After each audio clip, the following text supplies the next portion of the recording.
सोचिए, एक नई शादी, एक नया घर और एक नई जिंदगी शुरू करते ही राहुल की वाइफ अनन्या को अपने बेडरूम की अलमारी के पीछे एक लाल कपड़ा मिलता है जिसमें कुछ बंधा हुआ है। अनन्या क्यूरोसिटी में उसे खोलती है और अंदर मिलती है 7 बंधी हुई गांठें।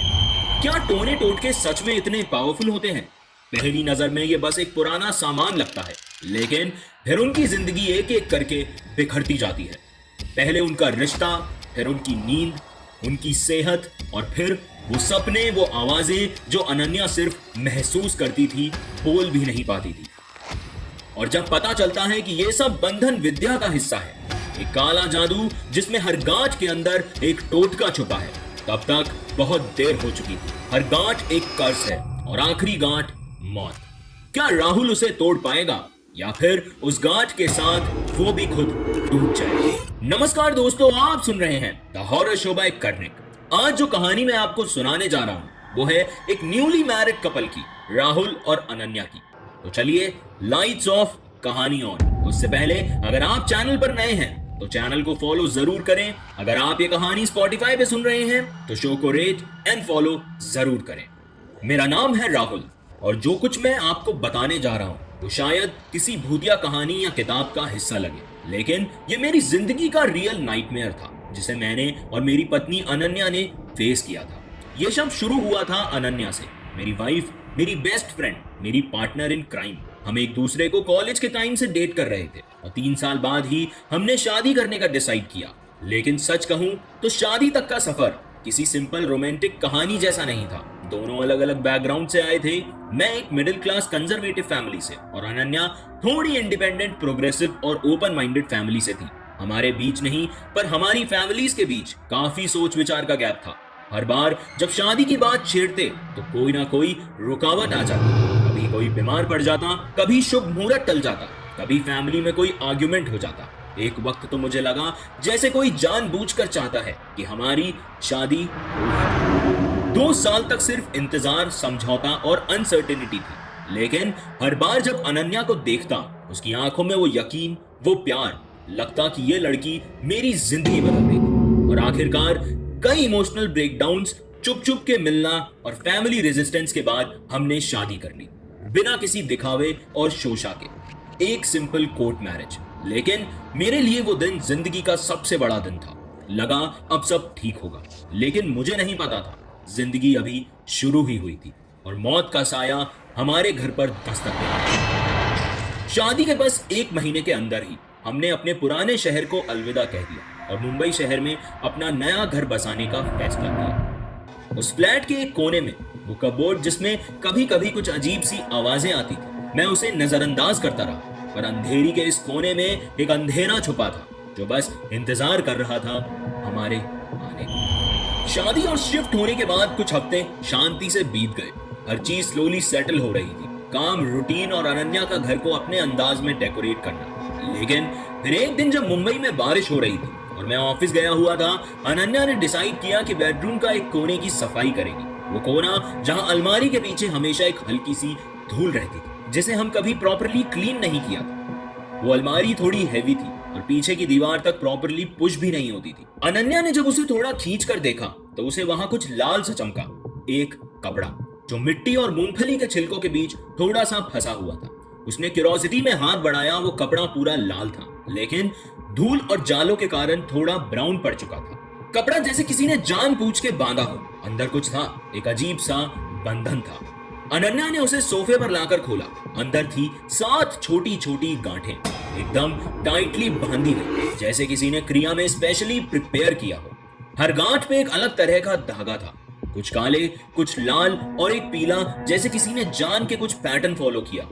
उस दिन शाम को जब मैं घर आया तो अनन्या ने वो कपड़ा मुझे दिखाया। मुझे लगा कि कोई मंदिर का पुराना कपड़ा होगा या किसी प्रीवियस टेनेंट का रैंडम जंक। मैं हंसकर बोला, अरे ये तो फिल्मी लग रहा है, शायद किसी ने मूवी शूट में यूज किया। पर अनन्या के चेहरे पर कोई हंसी नहीं, जैसे उस कपड़े को छूने के बाद से कुछ उसके अंदर बदल गया। और सच कहूं तो उस रात के बाद सब कुछ बदल ही गया। उस रात अनन्या ने पहली बार मुझे उठाया। वो कांप रही थी, उसका पूरा चेहरा पसीने से भीगा हुआ था। उसने कहा कि उसने एक सपना देखा जिसमें उसके सामने एक अंधेरे कमरा था जहां से कोई उसका हाथ खींचने की कोशिश कर रहा था।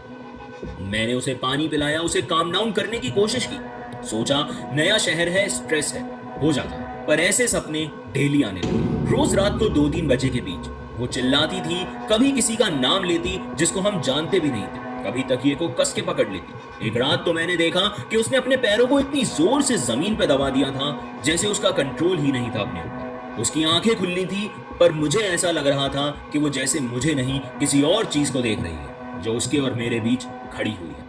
और फिर उसका बिहेवियर धीरे धीरे बदलने लगा। वो पहले जो चुलबुली बातूनी अनन्या थी, पर अब चुप रहती थी। एक दिन उसने मुझे देखा, पर आंखों में वो प्यार नहीं था, बल्कि एक अजनबी सी नजर थी, जैसे वो मुझे पहचानती ही ना हो। कभी कभी तो ऐसा होता कि जैसे वो कुछ बोलना चाहती है, पर उसकी जुबान नहीं हिलती। उसके चेहरे पर थकान नहीं, बल्कि एक अजीब सी एनर्जी रहती, थोड़ी सी ज्यादा शांत, ज्यादा स्टिल और अननेचुरली ब्लैंक। मैं उससे पूछता कि अनन्या सब ठीक है? वो कहती हाँ, पर उसकी आवाज जैसे किसी और की होती। एक दिन जब मैं उसके करीब गया, उसने मुझे दूर धकेल दिया। उसकी आंखें कुछ और ही कह रही थी, जैसे वो डर रही हो, पर किस चीज से ये उसने कभी नहीं बताया। और सबसे अजीब बात, वो लाल कपड़ा जिसे मैं ड्रॉर में बंद कर चुका था, कुछ दिन बाद वो वापस अलमारी के पास मिलता। मैं फिर से हटा देता, पर अगले दिन वापस वही। उस दिन मुझे समझ आया कि ये कोई सपना नहीं था, जो कुछ था हमारे साथ वो रह रहा था, जो अनन्या के जरिए मेरे घर में आ गया था। मुझे समझ ही नहीं आ रहा था कि मैं क्या करूं। हर दिन अनन्या मेरे सामने खुद से दूर होती जा रही थी। मैं हेल्पलेस फील कर रहा था। एक तरफ मेरी बीवी थी जो दिन ब दिन एक परछाई बनती जा रही थी, और दूसरी तरफ मेरे हाथ खाली होते जा रहे थे। मैं पहले एक जनरल फिजिशियन के पास गया। Blood test, sleep analysis, vitamin deficiencies, सब कुछ चेक हुआ, रिपोर्ट्स बिल्कुल नॉर्मल है। फिर एक न्यूरोलॉजिस्ट, उन्होंने बोला कि स्लीप डिसऑर्डर लग रहा है, स्ट्रेस हो सकता है। उनकी बात में दम होता अगर मैं खुद उसे रोज 3 बजे उठ के देखता नहीं। आंखों में वो दर्द के साथ जैसे किसी ने उसकी रूह को पकड़ रखा हो। मैंने खुद ये सब रोज देखा था। उसके बाद मैं एक साइकोलॉजिस्ट के पास गया। उन्होंने मल्टीपल सेशंस लिए। अनन्या उनमें से किसी में भी खुल नहीं पाई। वो बस चुपचाप बैठी रहती, ब्लैंक आंखों से दीवारों को देखती रहती, जैसे किसी और दुनिया में खोई हुई हो। उन्होंने कंक्लूजन दिया कि डिसोसिएटिव आइडेंटिटी ट्रेट्स ट्रॉमा से निकल जाएगी है, पर मुझे पता था कि ये ट्रॉमा नहीं था, ये कुछ ऐसा था जो उसके अंदर घुस चुका था। मेरे अंदर का हर कोना चिल्लाने लगा कि ये मेडिकल नहीं है, ये कुछ और है। फिर एक कलीग ने, जिसे मैंने कैजुअली कॉफी के टाइम पर यह सब बताया था, उसने मुझे एक चिट्ठी दी। उसमें सिर्फ इतना लिखा था कि मुझे यकीन नहीं तुम किस लेवल तक मानोगे, पर अगर कुछ भी सुपरनैचुरल या एबनॉर्मल लग रहा है तो ये आदमी तुम्हारी आखिरी होप हो सकता है। उस चिट्ठी पे लिखा था, बाबा नाथ सिद्धपुर के पास जंगलों के पास में रहते हैं, तुम जाओ और जाके उससे मिलो। मैं वहां गया। एक छोटी सी कुटिया थी जिसके बाहर कपड़ों की जली हुई गठाएं और सिंदूर के छाप दिख रहे थे। अंदर जाते ही एक अजनबी सी शांति थी, लेकिन वो शांति भी खौफनाक लग रही थी। बाबा नाथ ने मेरी आंखों में देखा। बिना कुछ पूछे मैंने अपना फोन निकाला और उनसे वो लाल कपड़ा और साथ बंधी हुई गांठों की फोटो दिखाई। उनका चेहरा एकदम सीरियस हो गया। उनकी आंखें जो पहले नेचुरल थी, एकदम गहरी हो गई, जैसे उसने कुछ पहचान लिया हो। उन्होंने हाथ जोड़कर आंखें बंद की, कुछ मंत्र बोले और फिर कहा कि यह बंधन विद्या है, पुरानी तंत्र क्रिया।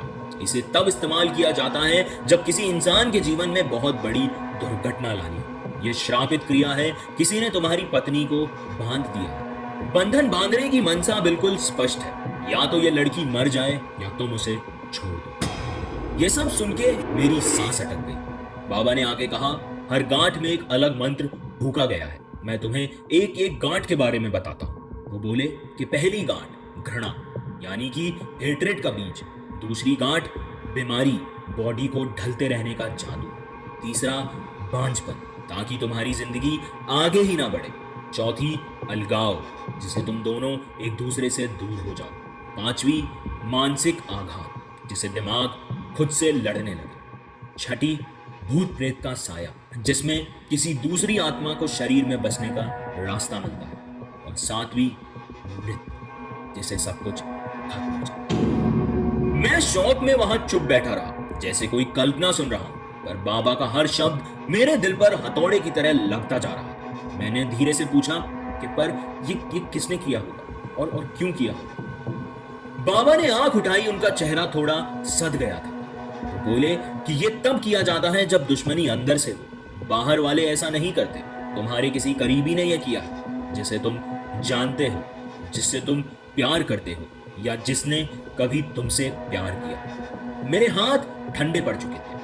अगले कुछ दिनों में सब कुछ इतना फास्ट बदलने लगा कि मुझे समझ ही नहीं आया कि क्या इग्नोर करूं, क्या एक्सेप्ट करूं। अनन्या के बिहेवियर में हर तरफ से हर तरीके का एक्सट्रीम चेंज आने लगा था। पहले वो सिर्फ थोड़ी साइलेंट रहती थी, डिप्रेस्ड सी, लेकिन अब वो किसी और ही जोन में चली गई। उसका स्केड्यूल ही बदल गया।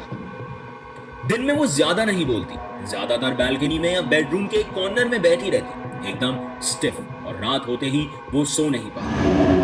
मैंने पहले सोचा शायद नींद नहीं आती हो, लेकिन कुछ रात बाद मैंने देखा कि वो रेगुलरली 3 बजे के आसपास उठती है बिना किसी अलार्म के। वो सीधा ड्रेसिंग टेबल के पास जाकर मिरर के सामने खड़ी हो जाती, एकदम एक्सप्रेशनलेस, और फिर वो शुरू हो जाता है। वो अपने बालों को पीछे बांधने लगती है, फिर वो काजल उठाती है और आंखों के नीचे एक हैवी मोटी घनी लाइन खींच देती है। ना जैसे मेकअप, ना जैसे श्रृंगार, वो कुछ अलग ही लगता है।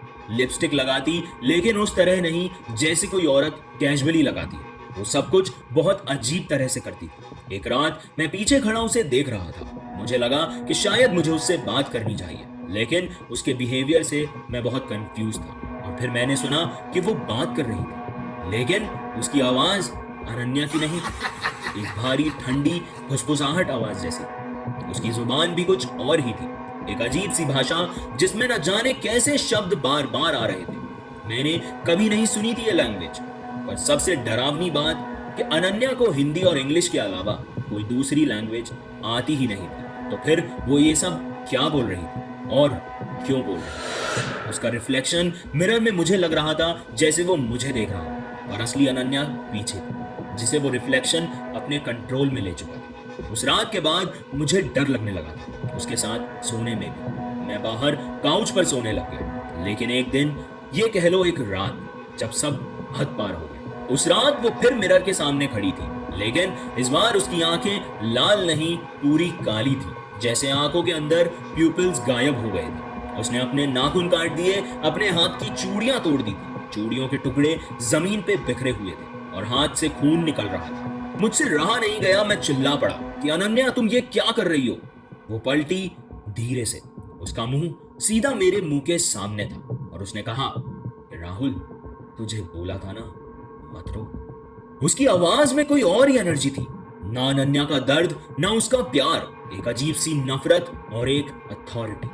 उस पल के बाद मैंने उसका हाथ पकड़ा और उसे रोकने की कोशिश की, और बस उसी मोमेंट में उसने मुझे थप्पड़ मारा, एक जोरदार आंखें घुमाने वाला थप्पड़। मैं हिल गया था, लिटरली मेरी आंखों के आगे कुछ सेकंड तक अंधेरा छा गया।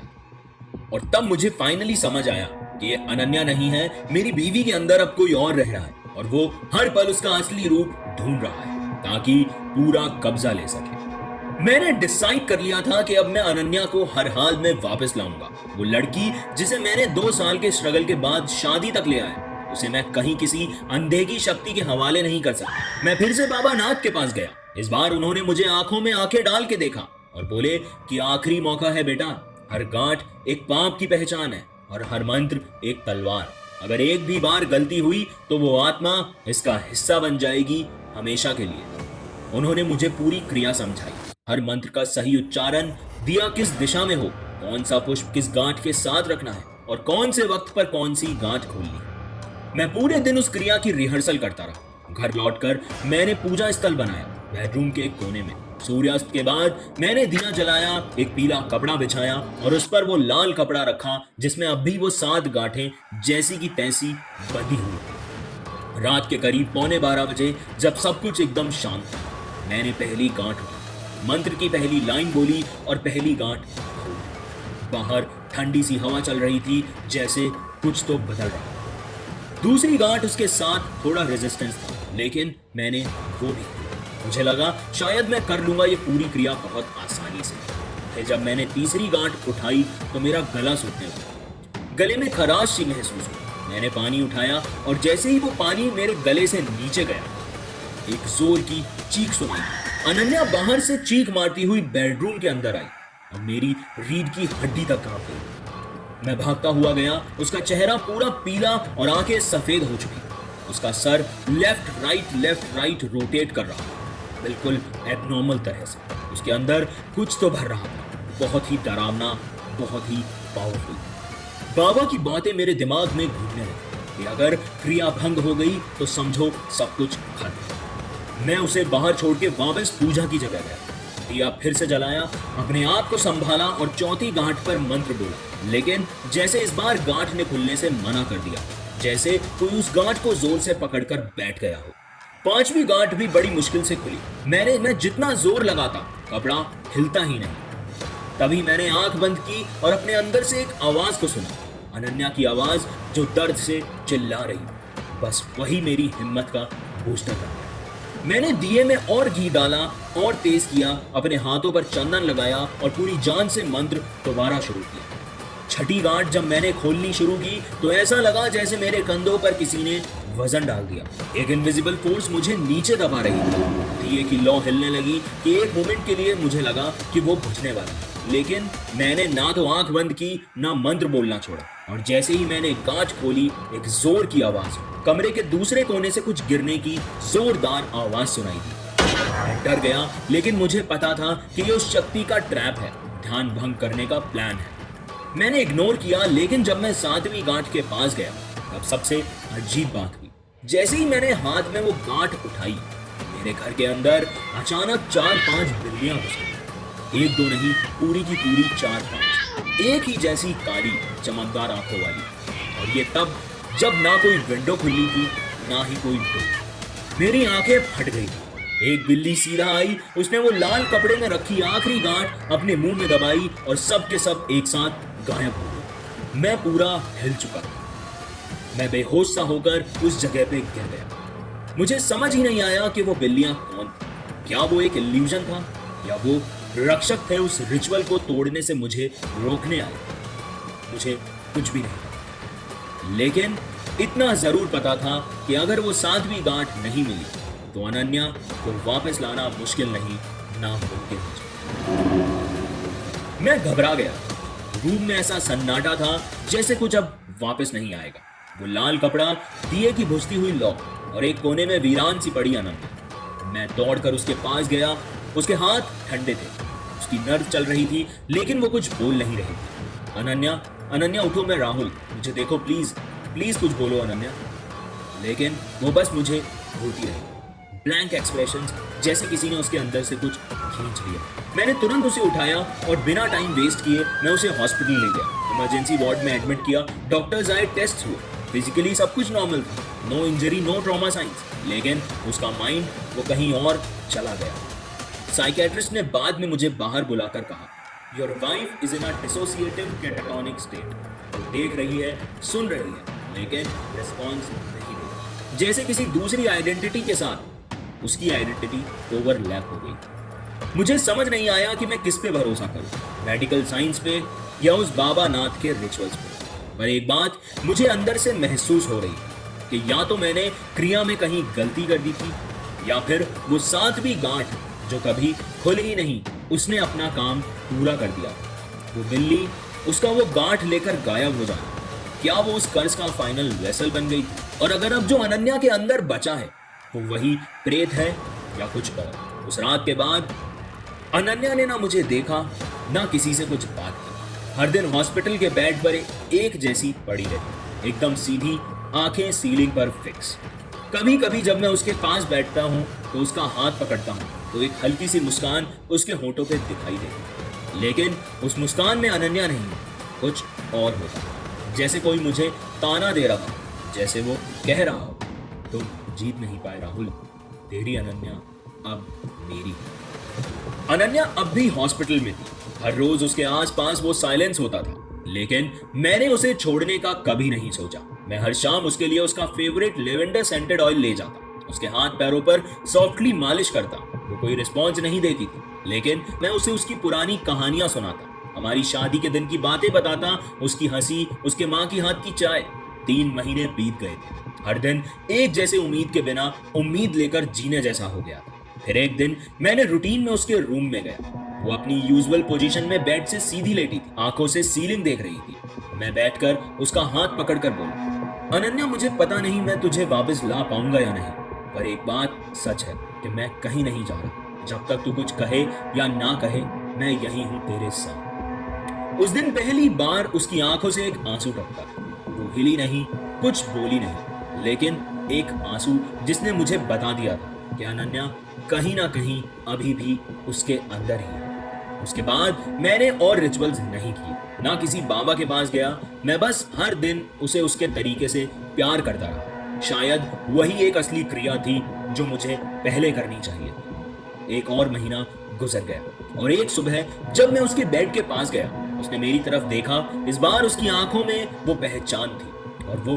धीमे से बोली, राहुल, तुम ठीक हो? मुझे यकीन नहीं हुआ उसके लफ्ज सुनकर। अनन्या ने धीरे धीरे अपनी मेमोरी रीगेन की। डॉक्टर्स ने कहा कि ये तो एक मिरेकल है। इतनी जल्दी इमोशनल ट्रॉमा से रिकवरी एक्सट्रीमली रेयर होती है। पर मुझे पता था कि ये मिरेकल नहीं था, ये मेरे और अनन्या के पेशेंस का टेस्ट था। और शायद वही उनकी सबसे बड़ी जीत थी। लेकिन सवाल अभी भी वही है, क्या सच में टोने टोटके इतने पावरफुल होते हैं कि किसी की जिंदगी बर्बाद कर सकते हैं? या कुछ लोग जानबूझकर अपने रिश्तों को तोड़ने के लिए ऐसे जादू टोनों का सहारा लेते हैं? राहुल और अनन्या की कहानी सिर्फ एक शापित रस्म की कहानी नहीं थी। ये उन दोनों लोगों की कहानी थी जिन्होंने प्यार के लिए एक दूसरे के लिए हर डर से लड़ने की कोशिश की। लेकिन कभी कभी हर गांठ का बंधन पवित्र नहीं होता और उन्हें तोड़ना सिर्फ एक रिचुअल नहीं, एक खौफ बन जाता है। कहते हैं कि आज भी मुंबई के उस पुराने फ्लैट में जब हवा तेज चलती है तो किसी औरत के श्रृंगार करने की आवाजें आती हैं। लिपस्टिक की महक, काजल की रेखाएं और कभी कभी एक बिल्ली के रोने की आवाज भी सुनाई देती है। राहुल ने वो फ्लैट तो छोड़ दिया था और अब वो अपनी लाइफ में बहुत आगे बढ़ चुका था। लेकिन आपको क्या लगता है, क्या उस प्रेत ने राहुल और अनन्या को छोड़ दिया? आज की कहानी आपको कैसी लगी, मुझे कमेंट्स में जरूर बताएं। अगर आप ये कहानी स्पॉटिफाई पे सुन रहे हैं तो शो को रेट एंड फॉलो जरूर करें, और अगर आप ये कहानी यूट्यूब पर देख रहे हैं तो चैनल को सब्सक्राइब करें, वीडियो को लाइक करें और नोटिफिकेशन बेल आइकन दबाना ना भूलें। आप सुन रहे थे द हॉरर शो बाय करने। आज के लिए बस इतना ही। मैं फिर लौटूंगा अगले हफ्ते एक और नई खौफनाक कहानी लेकर। तब तक अपने घर के पुराने कोने चेक कर लें, कहीं कुछ बंधा तो नहीं।